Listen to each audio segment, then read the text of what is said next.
ტვერი აფეთქდა არენაზე, როცა კარიბჭეები გაიხსნა. გამოუშვეს ძლიერი, ახტუნავებული ცხენი, რომლის ზურგზეც მტკიცედ იყო ჩაბღაუჭებული მხედარი. ბრბოს მძლავრი ოვაციები ცხენის ჩლიქების ბრახუნს ერწყმოდა და ცხენის გაცოფებულ ხტუნვას კიდევ უფრო ამძაფრებდა, რადგან ის ამ არასასურველი ტვირთის მოშორებას ცდილობდა. ტრენტონ მონტერო იდეალურ ჰარმონიაში მოძრაობდა გრეხით ხტუნავ ბრონკოსთან. დაძაბული 8 წამის განმავლობაში დეზებს სუსტად და სტილით ამუშავებდა. ეს ტრენტონის სტიქია იყო. ბრონკოს ჭირითის მემკვიდრეობა თაობებიდან მოდიოდა და მის წარღვებში ძგერდა. ბოლო დეზის მოქნევით ტრენტონი ცხენიდან მოხდენილად ჩამოხდა. მიწაზე მსუბუქად დაეშვა, რომ სამტვერი ჩაცხა. გამახრუებელი აპლოდისმენტები ატყდა ნევადის კოუბოების უნაკლო ჯირითისთვის. ტრენტონმა ქუდი ჩამოიხადა და თავი დაუკრა. ოვაციების ექო ყვავისმოდა, როცა ის არენას ტოვებდა. მისი ქულა 90.5 ქულა 2019 წლის ეროვნული ფინალური როდეოს დროს. ბოლო 15 წლის განმავლობაში ყველაზე მაღალი ქულით შეფასებული ჯირითი, მაგრამ მხოლოდ 4 წლის შემდეგ პროფესიონალი ბრონკო მხედარი ტრენტონი ბრონკოზე ბოლოს ავიდა და თავისი ბოლო შოკის მომგვრელი ჯირითი შეასრულა. შემოგვიერთდით, როცა გავამჟღავნებთ დეტალებს ოვაიხის ოლქის როდეოს ინციდენტის შესახებ, რომელმაც ტრაგიკულად დაასრულა ტრენტონ მონტეროს აღმავალი კარიერა. ტრენტონისთვის, როდეო ტრენტონისთვის მხოლოდ კარიერა არ იყო, არამედ მისი დაბადებიდანვე მინიჭებული უფლება, მისი ოჯახის ქსოვილში გადახლართული განუყოფელი ძაფი. მისმა მამამ გლენმა გზა გაუკვალა, როგორც პროფესიონალი უნაგირიანი ბრონკის მხედარი. ბიძა მაიკიც მის გზას გაჰყვა უნაგიროს ჯირითში, ხოლო ლეონარდომ ხარის ჯირითი აირჩია. მაშინაც კი დეიდა სუზანმა მოიპოვა ეროვნული კოლეჯის როდეოს ტიტულები ხბოს სწრაფდაბმაში და თხის შეკვრაში. ტრენტონი გაიზარდა როდეოს მღელვარებასა და თავგადასავლებში თქმობით და თავის ოჯახში ლეგენდებად ქცეულ ადამიანებს მისაბად მაგალითად მიიჩნევდა. ბავშვობაში, როცა ოჯახურ ფერმაში ცხოვრობდა, ტრენტონი სხვადასხვა საგანს აფთრებულ როდეოს ცხენებად წარმოიდგენდა და თავს აძლევდა გამოწვევას, რომ ვაგი ჟური წამით დარჩენილიყო მათზე. საშუალო სკოლაში ის უკვე როდეოს ნამდვილ უნარებს იხვეწდა. მონაწილეობდა პატარა ადგილობრივ ღონისძიებებში, სადაც კასტრირებულ ხარებსა და ბრონკებზე ჯდებოდა. თინეიჯერმა გამოავლინა ნამდვილი ნიჭი და უსიშიშრობა ამ უზარმაზარ ცხოველებზე ჯდომისას. ტრენტონის აზრით, არც ერთი ბრონკი და ხარი ვერ დააშინებდა მას. მათი ძალა აძლიერებდა მის მოტივაციას, რომ როდეოს არენაზე სიმტკიცისა და მიზანდასახულობის საბოლოო გამოცდა დაეძლია. როცა ტრენტონი ნიუ-მექსიკოს სახელმწიფო უნივერსიტეტში ჩაირიცხა, განათლება და როდეო ერთმანეთთან გადაიკვეთა. მან მოიპოვა როდეოს სტიპენდია და სამჯერ გავიდა კოლეჯის ეროვნული ფინალების მონაწილედ, შიშველი ზურგით ჯირითსა და ხარის ჯირითში. ლექციებს შორის ტრენტონი ვარჯიშობდა ბაცრით დაჭერასა და თხის დაბმაში. ამ უნარებს იგი თავის ლეგენდარულ დეიდას მიაწერს. მან აგრობიზნესში ხარისხი და ბიზნესის ადმინისტრირებაში დამატებითი სპეციალიზაცია მიიღო.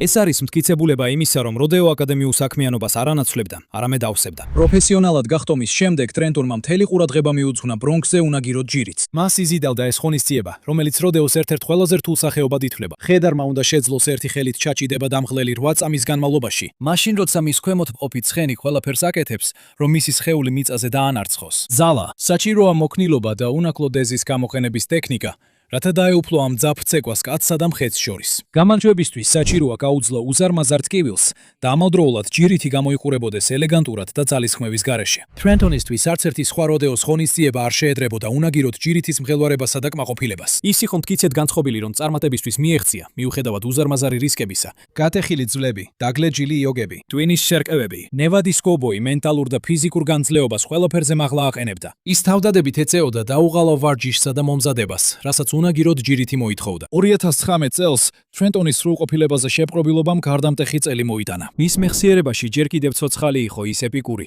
90.5-ქულიანი ჯირითი ეროვნულ ფინალურ როდეოს. მან ასევე რამდენიმე დიდ როდეოზე ტიტულები მოიპოვა. Pikes Peak, St. Pauli, The Rancho Mission Viejo. მისი 2019 წლის გამარჯვებიდან 2023 წლამდე მონტერომ გააგრძელა თავისი დომინირება როდეოში. მან გაიმარჯვა სხვადასხვა შეჯიბრებაში და კიდევ უფრო განამტკიცა თავისი სტატუსი უნაგიროდ ჯირითის სამყაროში. მისი მიზანი იყო მამამისის მიღწევებს გადასწრებოდა. ის სტაბილურად მიიწევდა წინ, სანამ არ დადგა გადამწყვეტი უნაგიროდ ჯირითის შეჯიბრი. მოგსაფრო როდეოს ჰაფ-კროუზე 2023 წლის 10 აგვისტოს. მონტეროს გამოსვლის მოლოდინი ოვაიხის საგრაფოს როდეოზე ჰომდეილში, აიდაჰოში, აშკარად იგრძნობოდა. მონტერომ გაამართლა მან მოხიბლა მაყურებელი და უზრუნველყო, რომ მათ ფულის სული ღირებულება მიეღოთ. როცა ტრენტონი მოჯადოებული იდგა როდეოს არენაზე იმ საბედისწერო აგვისტოს დღეს, 2023 წელს, ყველაფერი რაც მას უყვარდა, ერთ წამში შეიკრიბა. მისი ცოლი მარია და 15 დღის ახალშობილი ნოე ახლოს ისხდნენ. ისინი პირველად ხედავდნენ მამას ნებას ასე ახლოდან. მარია სიამახით ბრწყინავდა თავისი მამაცი ბრონკის მხედრის გამო, რომელიც ახლა ერთგული ოჯახის კაცი გახდა. სხვილის ადრეული წლების სირთულეებით იყო სავსე. მარია უნივერსიტეტში სწავლობდა, ხოლო ტრენტონი რამდენიმე სამსახურსა და ანგარიშს უთავსებდა, რომ ფინანსურად გამკლავებოდა. მაგრამ ახლა, დიპლომების მირების შემდეგ და პატარა ბიჭის მოვლასთან ერთად, ისინი საბოლოოდ დასახლდნენ სახლში ჯერომის, აიდაჰოს მახლობლად. ტრენტონი სრულად ჩაეფლო ინტენსიურ როდეოს ვარჯიშში. მისი მოსიყვარულე ოჯახი შთაგონებად იქცა, რომ არ დაეთმო ოცნებები და მონტეროს ოჯახის კაცების პროფესიონალურ როდეოში მიღწეული მემკვიდრეობა გაეგრძელებინა. ბავშვი ნოათი მარიას ხელში, ის ხალხში იჯდა.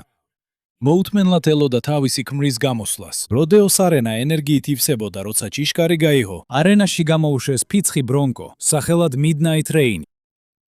ტრენტონი ებრძოდა ცხენის ველურ მოძრაობებს, რომელიც ცდილობდა ზურბიდან გადაეგდო იგი. 8 დაძაბული წამის განმავლობაში მტკიცედ იჭერდა თავს და ამით თავის ოსტატობაში გამოჩეულ უნარს ამჟღავნებდა. მანტეროს 69 ქულიანი გამოსვლა საბოლოოდ ამ ღონისძიებაზე მისთვის საპატიო მეორე ადგილით დასრულდა, რაც სამწუხაროდ მისთვის უკანასკნელი აღმოჩნდა. tveri რომ ჩაცქნარდა, მაყურებელი მონტეროს ჩვეულებრივ ჩამოსვლას ელოდა ბრონკიდან. მზად იყო რომ მიეღო მაყურებლის ოვაციები. თუმცა ბედმა სწრაფად შეცვალა ყველაფერი. ცხენი, რომელიც ახლახან დაიმორჩილა, წაბორძიგდა და მოვლენები უცებ ისე შემოტრიალდა, რომ ცხენი დაეცა და გადაევარდა მონტეროს. Midnight Rain-ის 1500 ფუნტი პირდაპირ ტრენტონის სხეულზე დაეცა. მარიას ხელები პირზე აიფარა, უძღვრად უყურებდა, როგორ გაუჩინარდა მისი ქმარი უზარმაზარი ცხოველის ქვეშ. საზეიმო ატმოსფერო მყისიერად შეიცვალა, შეშფოთებისა და გადაუდებლობის სცენად. პროფესიონალური როდეოს სამყაროში უსაფრთხოება უკიდურესად მნიშვნელოვანია. ყოველი როდეოს ღონისძიების დროს ყველა მონაწილეს ევალება ატაროს ქუდი პროფესიონალი როდეოს კობოების ასოციაციის დრესკოდის მიხედვით. თუმცა, მათ ვინც მონაწილეობს როდეოს იმ დისციპლინებში, სადაც მოუთოკავ ცხოველებზე ჯდებიან, შეუძლიათ აერჩიონ კობოური ქუდი ან ჩაფხუტი. ხშირად უსადლო ჯირითის მხედრები არჩევენ ლეგენდარულ კობოურ ქუდებს. ხარის მხედრები უპირატესობას ანიჭებენ ჩაფხუტებს, რათა უკეთ დაიცვან თავი ხარის ძლიერი ძალისგან. მიუხედავად იმისა, თუ რას ირჩევენ თავზე დასახურებლად, როდეოს მონაწილეები ხშირად იცვამენ ჟილეტებს, რათა თავი დაიცვან შესაძლო დაზიანებებისგან. ისინი შექმნილია იმისთვის, რომ შეამცირონ დარტყმის ძალა და დაიცვან სასიცოცხლო ორგანოები. ეს ჟილეტები აუცილებელია იმისთვის, რომ შეამცირონ ის რისკები, რაც ცხოველის ზურგიდან გადმოგდება სახლავს. ფეხქვეშ მოყოლას and Harris Rakit დაჯერას. მონტერო თუმცა ხარის ფრქების საფრთხის წინაშე არ დგას. აღმოჩნდა სახიფათო მდგომარეობაში, როდესაც ცხენი მას გადაეგრა. როდესაც ცხენი მას გადაევლო, რამაც მძიმე დაზიანებები გამოიწვია, რომლებიც ჟილეტის დამცავ შესაძლებლობებს აღემატებოდა. ბოლოს ისევ გამოჩნდა. ტრენტონი დახმარებით ფეხზე ბარბაცით წამოდგა. ყველას თავს არსაცემად. მანაჩვენა რომ სუნთქვა უჭირდა. დაშავებული ქობოი სასტრაფოდ ვერტფრენით გადაიყვანეს ბოისის ტრავმატოლოგიურ ცენტრში. სენტ-ალფონსუსის რეგიონალურ სამედიცინო ცენტრში ჩასვლისას ტრენტონი სასტრაფო ოპერაციაზე გადაიყვანეს. მისი მდგომარეობა უკიდურესად მძიმე იყო. ექიმებმა აღმოაჩინეს ელენთისა და პანკრეასის დაზიანებები, ასევე ნეკნების მოტეხილობები, რამაც შინაგან ორგანოებში სისხლდენა გამოიწვია.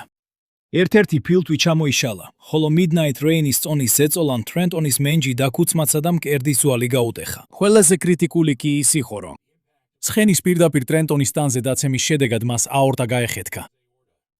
სწრაფი ჩარევის გარეშე ის რამდენიმე წუთში შეიძლებოდა სისხლის დაკარგვით დაღუპულიყო. ქირურგები სასტრაფო დროის წინააღმდეგ იბრძოდნენ. მათ შეძლეს აორტის სტენტის იმპლანტაცია, რათა შეეჩერებინათ სისხლის კრიტიკული გაჟონვა, მაგრამ უზარმაზარი ზიანი უკვე მიღენებული იყო. მათ მოუწიათ ტრენტონის ელენთის და სხვა ორგანოების ნაწილების ამოღება. ჯერ კიდევ არ იყო ნათელი, შეძლებდა თუ არა მისი სხეული ფუნქციონირების აღდგენას. 31 წლის მამა სუსტად ეჭიდებოდა სიცოცხლეს. რეანიმაციაში ინტუბირებული, როცა დიალიზით ცდილობდა თირკმის უკმარისობის და გართულებების უწყვეტყებების უწყვეტი ნაკადის სტაბილიზაციას. საავადმყოფოში ყოველი მტანჯველი საათი ნელ-ნელა მძიმე დღეებად გროვდებოდა. ტრენტონი სედაციაში რჩებოდა, მისი სხეული ზედმეტად ტრაუმირებული იყო, რათა გონებაზე ყოფნას გამკლავებოდა. დამწუხრებული მარია თითქმის არ შორდებოდა მის გვერდს. ლოცულობდა, რომ მისი სკოლის დროინდელი შეყვარებული ამ კოშმარულ შანსებს დასძლევდა. პატარა ნოას ნათესავები უვლიდნენ, რადგან დედამისი მუდმივად იმედის ნაპერწკალს ელოდებოდა. როდესაც ტრენტონის ჰოსპიტალიზაცია 2 კვირას გადააჭარბა, მის სისხლში ტოქსიკურობა კვლავ გროვდებოდა. მაშინ, როცა რამდენიმე ორგანო თითქმის უკმარისობის ზღვარზე იყო. ექიმებმა სინანულით აცნობეს მარიას, რომ თუ მალე რამდენიმე გადანერგვა არ ჩატარდებოდა, ტრენტონის ორგანიზმი შეიძლება შეუქცევადად გამოეთიშოს. რესურსები სასტრაფოდ მიეწოდათ. მათ სასოწარკვეთილები ამზადებდნენ ტრენტონის დასუსტებულ სხეულს კიდევ ერთი დიდი ოპერაციისთვის, იმ იმედით, რომ მეტ დროს მოიგებდნენ. კიდევ ერთი აუტანელი კვირა ნელ-ნელა გავიდა. ტრენტონის გამძლე გული აგრძელებდა ცემას კრუნჩხვების მიუხედავად. სისხლდენის და თირკმლის დიალიზი ყოველ 48 საათში ერთხელ. მარია ხმამაღლა კითხულობდა დამამშვიდებელ შეტყობინებებს როდეოს საზოგადოებიდან. ის იხსენებდა ძვირფას მოგონებებს, რათა რაიმე რეაქცია გამოეწვია კომატოზურ მდგომარეობაში მყოფ მის მეუღლეში. მას ძალიან უნდოდა კიდევ ერთხელ ჩაეხედა ტრენტონის თბილყავისფერ თვალებში. მოესმინა მისი ხმა, რომელიც ჩუქჩულით ეტყოდა რომ უყვარდა. მაგრამ როდეოს კოუბოი კვლავ სიბნელეში დატყვევებული რჩებოდა. 30 აგვისტოს. ტრენტონ მონტეროს 20 დღიანი ბრძოლა საბოლოოდ დასრულდა. დამთვრეული შინაგანი ორგანოები ვეღარ გაუძლებდნენ.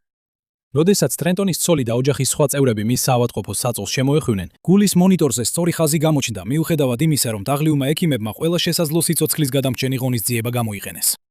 შოკში ჩავარდნილი და უხმოდ, მარია უყურებდა, როგორც ხვეთნენ ექიმები ნელ-ნელა რეანიმაციის მცდელობებს მის სკოლის დროინდელ საყვარელზე.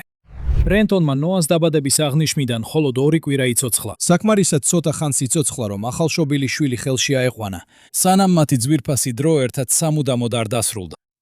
მისი ცოლი მარია ვერ იჯერებდა, რაც სინამდვილეში მოხდა, მაგრამ მას უნდა ყოფილიყო კარგად, რომ 3 კვირის ნოაზე ეზრუნა. მან თავის ინსტაგრამის გვერდზე დაწერა სევდიანი წერილი, სადაც მას ანგელოს ადარებს, რომელიც მას და ნოას ზევიდან დაიცავს. ხსოვნისადმი მიძღვნილი ცერემონია გაიმართა ოქტომბრის მე-6 დღეს, გარდაცვლილი ლეგენდის პატივსაცემად. ფოტოები და ვიდეოები გადიოდა პროექციულ ეკრანზე. სურათები ასახავდა ტრენტონის ბრწყინვალე ღიმილს ბავშვ-ღიმილს, ბავშვობიდან სკოლის სიყვარულზე და ქორწინებამდე და სიხარულს, როცა ის მთელ ქვეყანაში ბრონკებზე ჯირითობდა. როცა მემორიალი დასრულდა, ტრენტონის ორმა შეგირდმა, რომლებსაც ბრონკზე ჯირითში წურთმიდა, არენაში შემოიტანეს მორთული კოუბოური ქუდი. ემოციებით ავსილი. მათ ეს პატივი გადასცეს კრივ მარიას და ტრილ ნოას. ტრენტონის დაუმარცხებელი როდეო სულის სიმბოლო, რომელიც სამუდამოდ იცავს მის ოჯახს. შემდეგ ბოლოს ერთი ბოლო ვიდეო დაიწყო. ტრენტონის წლების განმავლობაში შესრულებული საუკეთესო ბრონკზე, უნაგიროდ ჯირითების კრებული, მათ შორის ის ლეგენდარული 90.5 ქულიანი ჯირითი. მაყურებელთა მქუხარეთაში გაისმა, როცა ტრენტონის უზარმაზარმა ნიჭმა და უშიშარმა ვნებამ არენა ბოლოჯერა ალებინა. ცვემლები ჩამოდიოდა დაღლილ სახეებზე, რომლებიც მათი ადგილობრივი გმირის მიმართ ტკბილ მწარე სიამაყეს ასახავდა. და იმ წამს ტრენტონ მონტეროს მემკვიდრეობა უკვდავი გახდა მისი როდეოს ოჯახის თაობებთან ერთად.